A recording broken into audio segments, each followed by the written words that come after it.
Hi, I'm Priyanka Mishra and I'm going to present on corporate restructuring. So first of all, what's the corporate restructuring? Restructuring, the word itself refers that rebuild or to give new things or to rearrange the things again. So in the corporate, when it's done in the corporate, it's called as corporate restructuring. So to give a new structure, and it's considered as comprehensive process which consolidates its business operations, looking for the new avenues to achieve the objectives, that is, it can be short run or it can be of long run objectives. So what are the importance of corporate restructuring? First of all, to focus on core strengths and efficient allocation of managerial capabilities and infrastructure.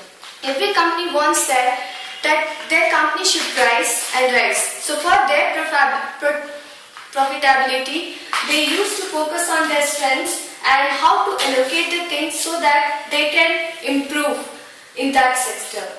Next is revival and rehabilitation of SEEK unit by adjusting the losses of such SEEK units with profits of healthy company. Whenever the company is facing any problem or they are not afford fund. For example, if a company is, they don't have the projects but they have fund. But in another case, they have the projects but they don't have fund. So they will combine, they'll merge and they'll make it the healthy company and both will be profitable in that manner. Third is consolidation and economies of scale by expansion and diversion to exploit the extended domestic and international markets. Obviously, every company is having their objective to maximization of their profit, and for that they are restructuring these things, and it enhances and consolidates their economies of scale, and this diversifies and expand and which exploit the domestic and international markets, and they can be the market leaders. Next is improve the corporate performances to bring it at par with competitors.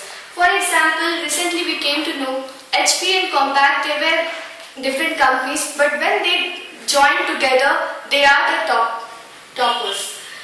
Now, next important of corporate restructuring is acquiring the constant supply of raw materials and access to scientific research and technological development. Many companies, they have the manpower who are having skills and knowledges to do, but they lack in the technological development and their R&D is not so good. So when they combine with the different companies and they have tie-up, it's beneficial to both the companies. Now comes to the major categories of restructuring. It can be done in expansion, contraction, corporate control, change in ownership structures. All these things are having their sub-points. Expansion can be done through mergers and acquisition, tender offers, asset acquisition, joint ventures. Mergers and acquisitions, when the company join with the other company, it called as merger and acquisition. And then tender offers, when the government, they used to announce publicly the whatever the things that they want to sell or something, publicly they announce, that is called the tender offers. Next is asset acquisition. Company, they don't want to go for the liability, they want to acquire only the asset, that is called as the asset acquisition. There will be no loss and risk is very less or maybe no risk for that. Joint ventures, when it's a company, they combine together or they join to some other big company to become a big one. So that is called as. So these are the part of expansion where the company can expand. Next is contraction. That includes spin-off, split-off, divestitures, equity carve-out and asset sale.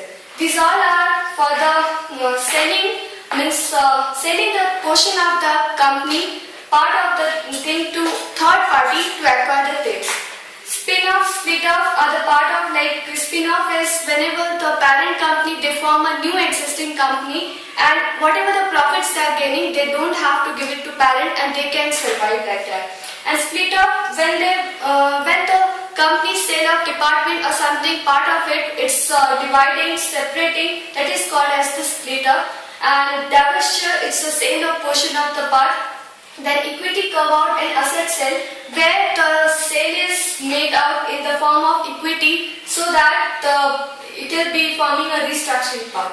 Next is corporate control. It can be done through takeover defense, share repurchases, exchange offers and proxy contracts. Takeover defense, when the company is not willing to, but the company, they make a situation in such a manner so that they will be likely to give it.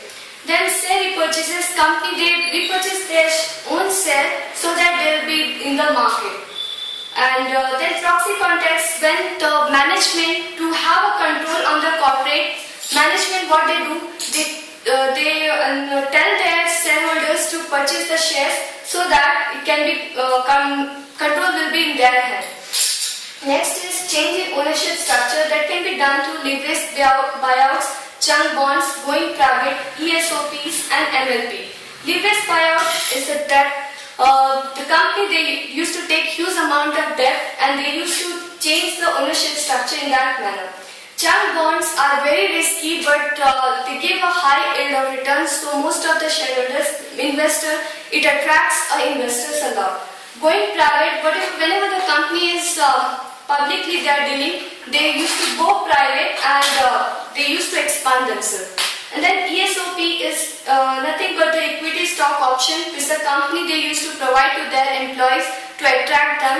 And MLP is Master Limited Partnership, which is the limited partnership given to the partnership so that they'll be publicly, it will be traded in the security exchange.